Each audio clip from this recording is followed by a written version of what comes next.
What is up, guys? Editor Daniel here from the future to tell you that we officially have a sponsorship. Um, the sponsorship is thewordwoven.com, and there you will find some phenomenal hoodies, reasonably priced and extraordinarily high quality. 100% organic cotton and high GSM, which if you don't know that is, it just means that it's a thick, quality, durable hoodie. And so, like I said, go to thewordwoven.com to get your hoodie now. And then second, I have finally gotten a Patreon. So in order to support me on Patreon, you can find me at it's just Daniel McCormick. Just search Daniel McCormick on Patreon and show your support there. So yeah, without further ado, let's get back to present day podcast. Thank you.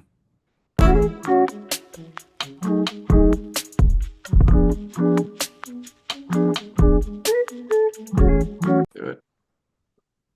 All right, welcome back to the Christian CEO. Welcome to part two of Trevor Roney.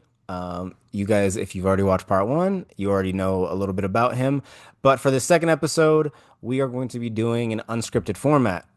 So before we get into that, I will like to point out that this will be on Spotify and YouTube, and I am still working on getting a Patreon. But with that, Trevor, welcome back 10 minutes What's up, later. bro? Is this gonna be one episode? Like, is it gonna show up on YouTube as two different, or is it Yeah, gonna this be this will be two okay? episodes. Okay, So. Yeah. let's go. I guess the natural point to start is where we left off. Like let's talk about how we met. Yeah, bro. Multifamily mindset, Yes. Denver, bro. Yeah, Tyler Devereaux. Yeah. So I'm So, curious what your I'll give my perspective and then I kind of want to hear your perspective on how that convention went. So obviously, we show up to the 3-day event and immediately like you were like the baby of the event. Like I was. everybody was like, "Oh my gosh, this kid is 17 years old," and like you kind of were like a main character of the event. Um, and so instantly I was like, okay, like I immediately noticed you. And then I immediately noticed another guy who I'm hoping to get on the podcast. His name is Jake. And I was like, okay, those two people are someone who I want to talk to. Um, and then, but yeah, other than me, you, a kid named Jake, Dyson, and then there's another Greek kid. I cannot remember his name, but Michael. Michael. Yeah, like we were all the youngest ones uh Yep. in the convention, which we kind of got special attention, which was nice. But so what was your perspective when you walked in? Like, were there specific people you were like, oh, I want to meet, and was I one of those? I'm just messing now. But like, did you notice me and Demacia right away, or how did that go? I'd say I noticed Damasio. Like, he carried his image is a little different than everybody else, good or bad. Like, Hmm. it's a lot different than some of the people. Most of the people in there, too, were just like average looking people, which was like when I went in there, I was expecting to see like a bunch of Rolexes, like, you know what I Hmm. mean? Like Porsches in the parking lot. Like, I was expecting a lot different. Same. That's not good or bad, but it kind of like made me realize like people doing these big deals and stuff are just like every other day people. So it's not like Hmm. they're anything special. They're not like, you know what I mean? They just have more knowledge and they execute on the knowledge they have. So Yeah. that was the biggest thing. Like I met a lot of good people in there. I still follow a lot of them on Facebook. Some of them just fell off the map, have no clue. Yeah. I wouldn't be able to tell them from anyone different at King Supers or something. But Yeah. I think it was a good event, bro. I think the pricing of it was a little crazy. But I think they treated me right, even for my age and stuff. I don't think they took advantage or anything like that. Yeah.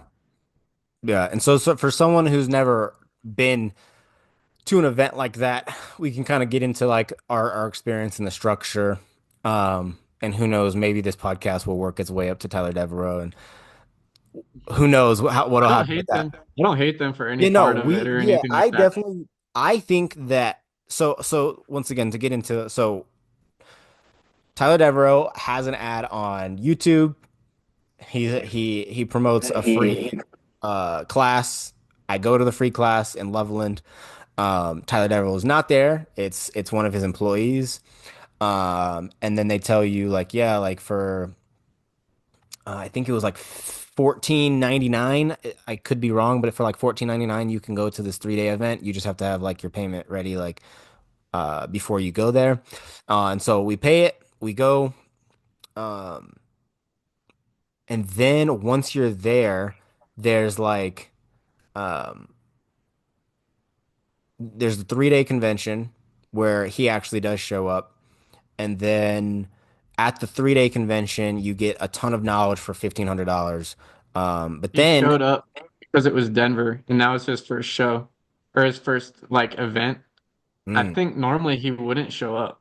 really I think he shows up to, I think that's what he said. He's like, sometimes I don't even show up to these things, but I always make Denver.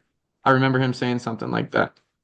interesting. Um, but either way, he was there for us. So Yeah. Yeah. And so, yeah, he provides a ton of value. And then you drop 39 grand to get the full mentorship program, where he kind of, you know, teaches you everything you need to know. You get coaches that kind of can hold your hand a tiny bit. My personal experience is that the courses themselves are good. In terms of the whole, like, I wish it was like 2% better. Um, that's kind of like my only complaint because, like I said, I do know someone who did buy the 39 grand and his personal experience. This is not my experience, it's his experience. He says that like the coaches and mentors don't respond quite fast enough and they don't provide like immense value um outside of just advice. But uh mhm. that's his experience, not necessarily mine. But Yeah, okay, so yeah, we meet at this 3-day event. Um, and then we get what was it? We went and got Five Guys. yeah, And so five like guys, bro. The yeah, goat. so after that event, what were your thoughts? Like obviously you were pretty optimistic about multifamily real estate, but outside of that, what was your mindset? So I think they had two different things. For normal people, it was like the 20K one and then the Yes. 40K one. Yeah. Um, I think the glorified one, or I think the 40K one was like the $21,000 one with like the Facebook group. I don't think it had anything else. Yes. Um, I can't remember exactly. And then it had like all of them had like this 2 day like we're gonna go tour properties and like underwrite them and stuff like that. I remember doing the 2 day thing. And then well, let me backtrack. They made it as a course for me because I was 17. I didn't have 20K or 40K ready to spend. I think I had like 9K in the bank. Mm, And so I was talking to like my sponsor dude or whatever, and he was like, okay, we'll get you set up with like this 6K program. It includes this and part of this, but like it was like half of what the 20K thing offered. And like so and at the time I left that, like I felt pretty good about that. I still don't feel like I got completely ripped off, to be honest. yeah. Like I think I didn't apply myself as much as I should have or could Yeah. have to make it really worth it. But this was a summer between my junior year and my senior year.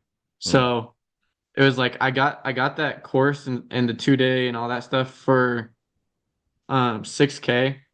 I did the 2 day like class where we went, looked at properties, underwrote them. And then I got like half of that course that came with the 20K thing. mm, Um, and like it was cool. It really was just what we went over in the 3 day and the 2 day just on yeah. video for the course Yes. Yeah. from what I remember. And then um the 2 day thing was actually pretty cool. But it still wasn't really anything new. It was just practicing basically what we had already learned. Um, but it was cool. Like I don't know. I don't think I got ripped off entirely. Because like let's be honest, bro. If I turn that 6K into one deal, Yeah. like bro, that 6K is nothing. And same thing with the 20 and the 40K. Yep. Um, but in all reality, like you're not gonna do any of these deals alone. Yes. So like I don't know. I think if they held your hand a little bit more and actually gave you access to their network and like stuff like that, then I think it might have been worth it. Which maybe at the 40K when you have access to that Facebook group Yeah. and they're doing deals and stuff too, maybe it is worth that extra 20K. I don't know. Yeah, I will But say that that's the one thing that like the guy that I know who did buy the 40K who thinks it's not worth it. Bro didn't even use the Facebook group. Like, and it's like that's the whole point that you kind of spent that extra 20K. Um he just wanted to use his own network, which like I said, I don't know enough about him personally to make any like character judgments on him, but like one thing that like my 2 cents to him would be is like you paid for the Facebook group, use the Facebook group. Like obviously I know you have your own personal network, but there's nothing wrong with combining your personal network with the Facebook group, and then trying to make something happen with that. Um I think that network would have been super important. yeah, because Um, I remember me and you worked on a few properties together where it's like, okay, like I would help you with like underwriting. And so like how it kind of went down is like I got super into market research, underwriting, property packets, structuring like LOIs and stuff like that. And then I was kind of relying on other people to bring like the capital and the sponsorship. And yep. like there is like 4 or 5 apartments, dude, where like I would underwrite it, do the market research on it, uh, reach out to the broker, uh, and then offer an LOI to the seller, get the LOI signed, and then I would send it off to the people who were supposed to raise the capital and bring the sponsor, and then nothing would happen. And so Yeah. that was my personal experience. But yeah, so oh, and then another thing that I wanted to mention is funny enough, you're the second landscaper I've had on this podcast who says that you don't read, and I think you guys are starting a stereotype.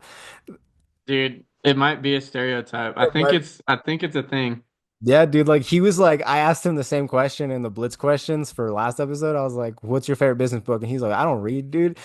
And I was just like, Like, yeah. "Yeah, I mean, dude, to be completely honest, I don't read either. Like, I just do audiobooks and podcasts. Like, but if someone Just throw it asks in the me ear and do it your day, bro. exactly, like, but if someone asks me like, "Hey, what's your favorite business book?"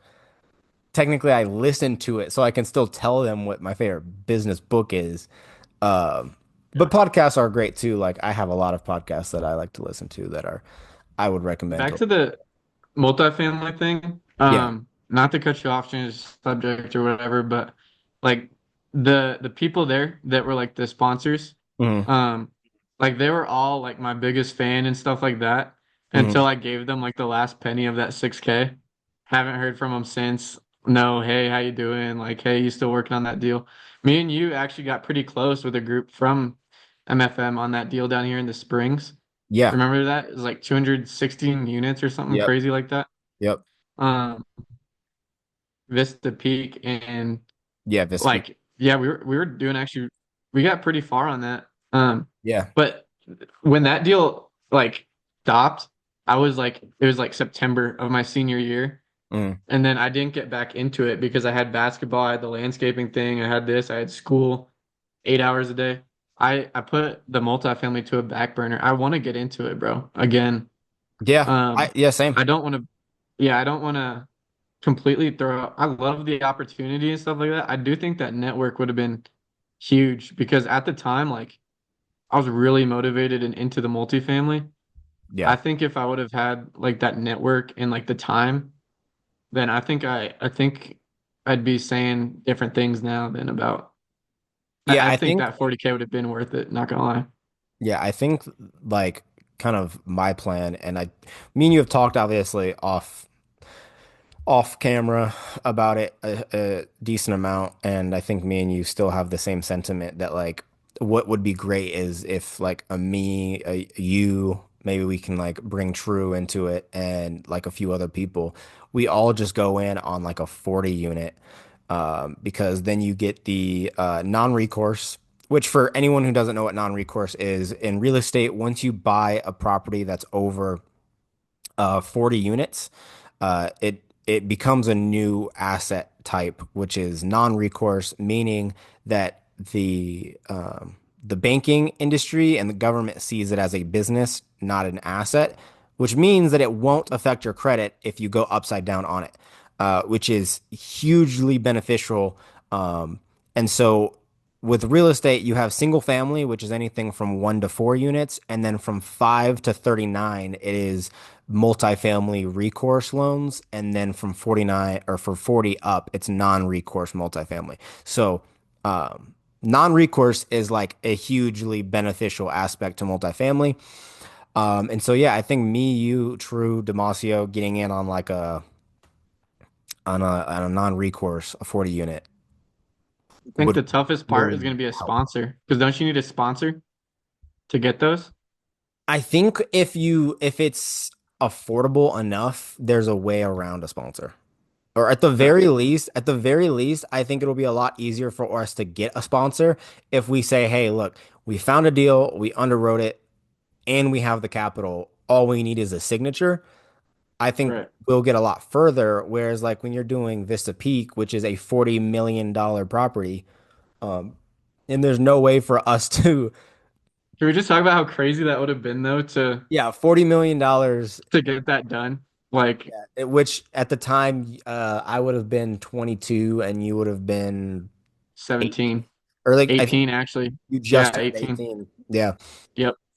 And so, yeah, yeah. But I think, like I said, like me and you, once we get back into it for that first deal, raising our own capital, which I actually talked to the CEO of a residential company last week and asked her advice on like syndications, and she was like, honestly, it's not a good market right now, like for syndications.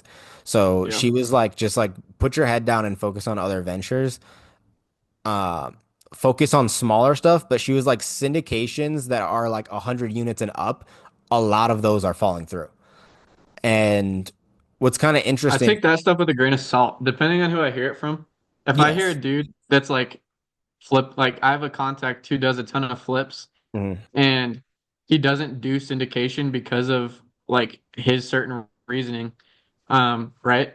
But if I ask someone who's in the syndication business model and they're like only spitting negatives about it, then I'm like, okay, then why are you in it? I'm not like, Yeah. you know what I mean? Like, if it's so bad, then why are you in it actively? Well, she's not in the syndication model. She's into like she buys multifamily with like her own cash. Like, Oh, dang.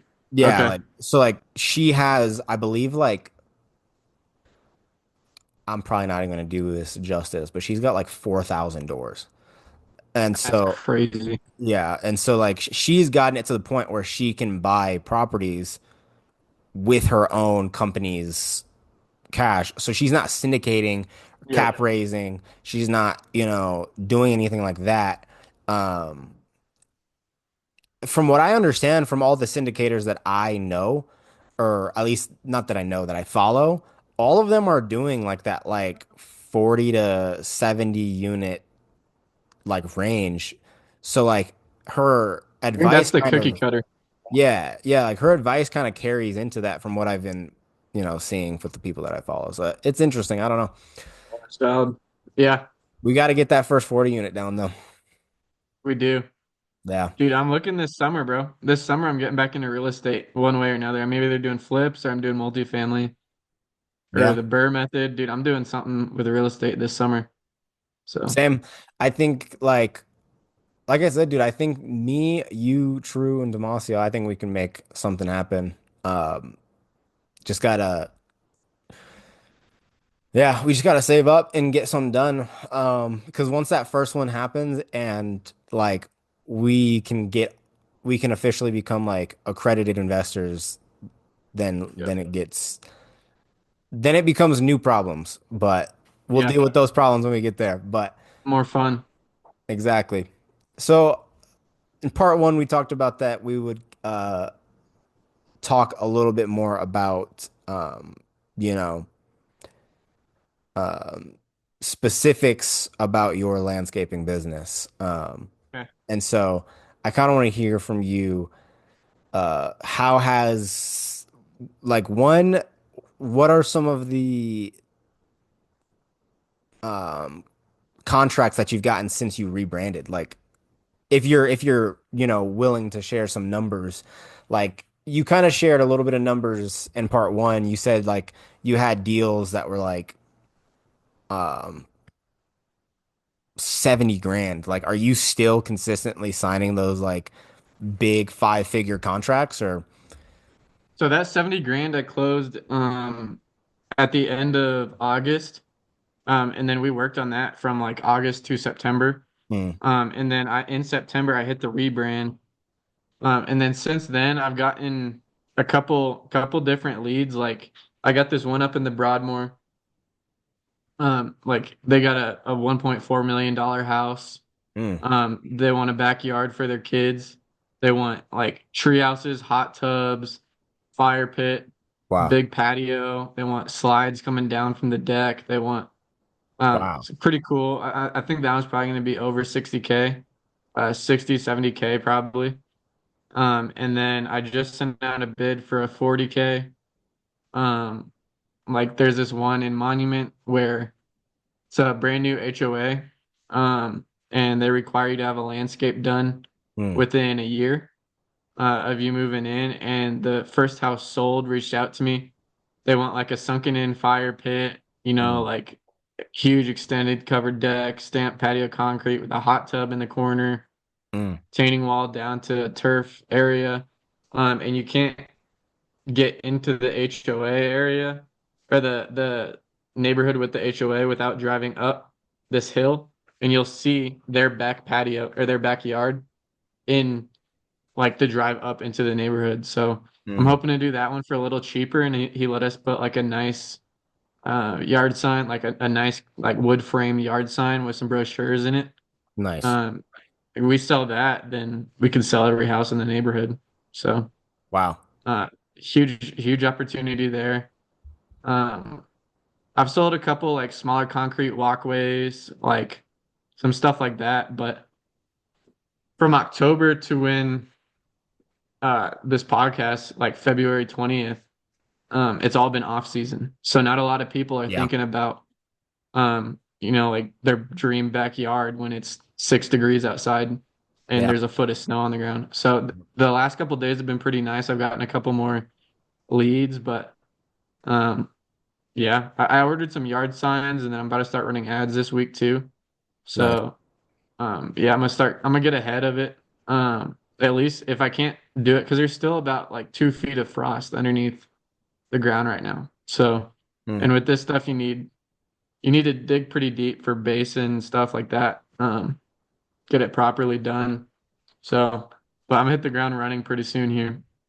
Nice. So, keep it clean with Empire. What's your largest contract that you've closed year to date? Is it that 70 grand one? That 70 grand one, yeah. And actually that was 86 grand, I think. Wow. So That is that was the awesome. only one over. So I really did 100K in small projects and then plus that bigger one. Wow. That's So awesome. So hopefully this summer we'll get yeah, a six-figure contract closed. dude, That would I'm be hoping awesome. so. That's Yeah, I've awesome. got one out. It should get accepted this week. That's 40K. Um, and the cool thing about that is like everyone has the same house in the neighborhood. So we're doing something like in this tiny little area, we're doing like a nice composite deck, a gas fire pit, a golf, like a putting area, like, and all these houses just have rock. It's the same backyard. So Wow. I'm thinking we sell one, we market heavy in the neighborhood, and we'll like there's literally 1,000 houses that are the same. Like it's I think that's a good opportunity too. And they're easy. That's like that job should not take longer than a week. Wow. So you sell a couple. couple 40Ks that you can get done in a week, and you're looking pretty good. Yeah. So, Yeah, I mean, like in just a quarter. I mean, because the landscaping season in Colorado Springs is about 6 months. And so you get 2 quarters. So you're looking at like eat like automatically you're looking at like 800K, yep. you know. And what's crazy too is like it's pretty dry right now. Like it's like a slow drip system for leads right now. But when it hits, dude, it's like a switch came on, like dam Yeah. opened up, like it's like you're flooded with stuff. Like right now I'm like feel like I'm like doing nothing, but I know that like in a month or two, like I'm not gonna have time to go to the bathroom. Like it's gonna be insane. So and then I've got a buddy who just travels in the off season. Like he hit 4 or 5 countries in the off season. It's like that's pretty cool. That's like a summer if you're a teacher, you know what I mean? Like you got nothing to Yeah. do, like unless you do snow removal, which I don't know if I'm gonna do snow removal next year, not gonna lie. Yeah. So Yeah, I mean, maybe just enjoy if you have a really good on season, just enjoy the off season. Like, yep. there's nothing wrong with that. So I wanna ask you a little bit more about like mentors. Like, do you currently have one? Do you have mentors that are in niche, or are a lot of your mentors out of niche? Let's get a little bit into that. Yeah, dude, I've got a couple different mentors. I got one um at church who I look to as like he disciples into me and he's like my accountability Nice. in my relationship and with God and all that stuff. Um, that's a huge one. And then um I've got a couple different for landscaping businesses and they're pretty niche down. So I got Jacob up in Erie. Like say he was one of the guys I watched like start project-based business and take it like this last year he did like 1.5 million, I think. Um, yeah, filmed it all. Like he's got a personal brand, that kind of stuff. Wow. And then there's another one I have, Nick Lippett, who's a little newer to me, but he's doing like 10 million plus in Colorado, Rocky Mountain Outdoor Living. Wow. And I was talking to him the other day, and like the other day they had 13 projects going in at the same time. And and here's what if he's doing that in like mid-October or mid-February, then like maybe I'm not, maybe there isn't as big of an off season as I think there is. Because he's doing Yeah. 13 projects on one day in the middle of February. That's And insane. one of them was a pool getting lifted over a house by a crane. And the only reason that he knew about it is because he looked at his company's Facebook page when it was live. That's the only reason he knew. And that was crazy to me because like his organization chart in his company, like he doesn't know the customers' names, he doesn't know the projects, he doesn't know Right. because he's made like this whole organization chart. You know what I mean? He's got the Right. automated systems and all that stuff. And he didn't know that a pool was going over a client's house with a crane. And the only reason he figured out is because he went on his company's Facebook. Like Wow. that's crazy to me. And you said that's Rocky Mountain Living or Rocky Mountain Outdoor Living? Yep, Rocky Mountain Outdoor Living. Wow. That's insane. Yeah, he's killing it. That's insane. The So outdoor living sphere is like so huge, dude. It's insane and there's like so much room for everybody to eat that it's kind of yeah, inspiring like how somebody can start off mowing and then book a 70 or turn it 80. into $10 million. Yeah, or like, and even in your case, like book an 86 grand job. Like, um, and so actually going into that 86 grand job, or some of those jobs that are in those five figures, typically, obviously you mentioned that the 86 one you almost worked for free, but what is your typical profit margin, um, when we're talking about a five-figure contract? Yeah. It really depends how far I'm booked out. So gross profit range on a job is typically going to be like between 30 and 40 or 50%. Okay. Um, and like out of that, you'll probably net like 15. Okay. Um, so like goes in your pocket after tax and all that stuff. Right. Um, so it depends how far I'm booked out. Because if I'm not as booked out as far, I'm going to plan to do it closer to that 30%. 30%. Mm, And then but it's ultimately a long game, bro. Like if you could do every single, and this is something I learned too. I didn't want myself to get too booked out right. because the way I saw it is if I could do the jobs faster, then I'll do like more jobs and then I'll make more money. So if I felt like I was moving too slow, I'd hire more people and get it like knocked out faster instead of letting myself get booked out. And I think that's part of the reason why the off season hit me so hard too. Yeah. Yeah.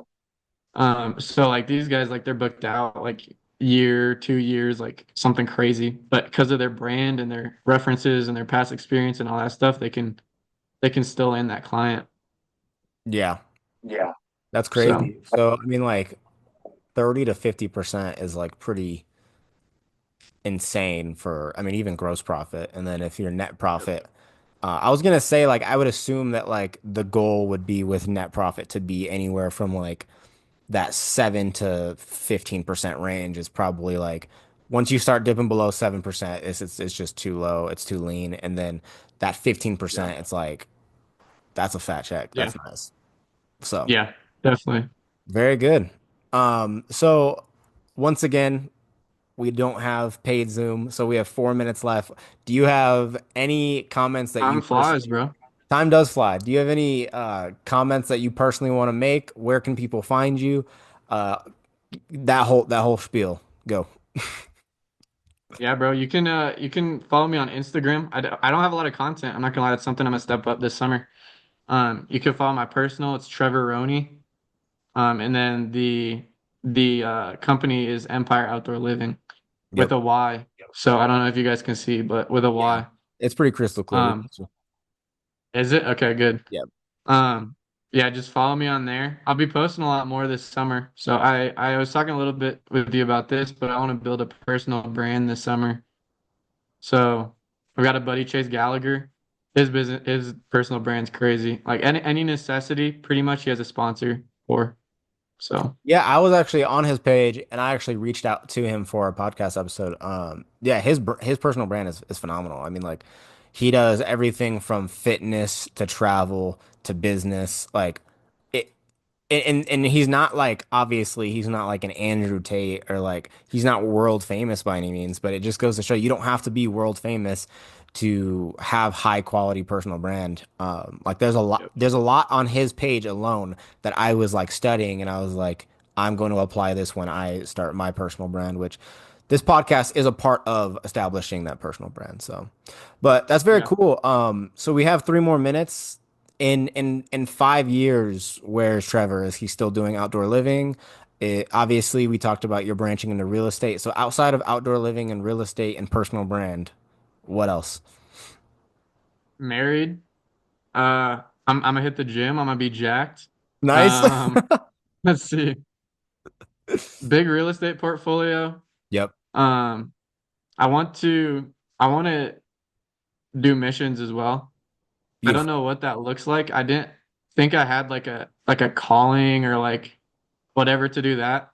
But lately I've been like feeling it a lot more. Like I want to get into missions. I don't know what that looks like. That's awesome. Um, so I want to get into missions. I want to be married. Um, Jacked. Married, jacked, real estate, business. Uh, yeah, I don't think I want a kid that soon, but I mean, if you're One day. married, then there's so much you can do, Yeah. So That's awesome. Are you looking to have the largest outdoor living in like Colorado Springs? Are you gonna expand corporately, or are you gonna franchise it? Are you gonna sell it? What's gonna happen with outdoor living or the Empire? that's what I want to do, bro. I don't know exactly what it looks like. But we were talking about this Chris from Home Service Growth or whatever. Mm, A1 Garage Doors. He's into the private equity a little bit, and I want to get Empire Out There Living like this location to like 5 to 10 million. yeah, Um, Profit maximize like profitability, maximize systems. And then I want to figure out how to either get into franchising it or private equity. And I want to be beautiful, across the country, and then I want to build a design firm as well. nice. Um, so even the companies that we don't own will be a part of somehow. And then It's a win-win. You're making everybody eat. You're eating too. Like at a certain point, like the money doesn't matter. It's just about building something that drives me for that private equity thing. It's just Yeah. building like that huge company, Yeah. you know what I mean? Yeah. Feeds 100 people, whatever. Beautiful. So, All right. Well, we have like 15 seconds left. So thank everybody for tuning in. okay. And we will be sure to have Trevor back on another one. But yeah, YouTube, Spotify, eventually Patreon. Peace.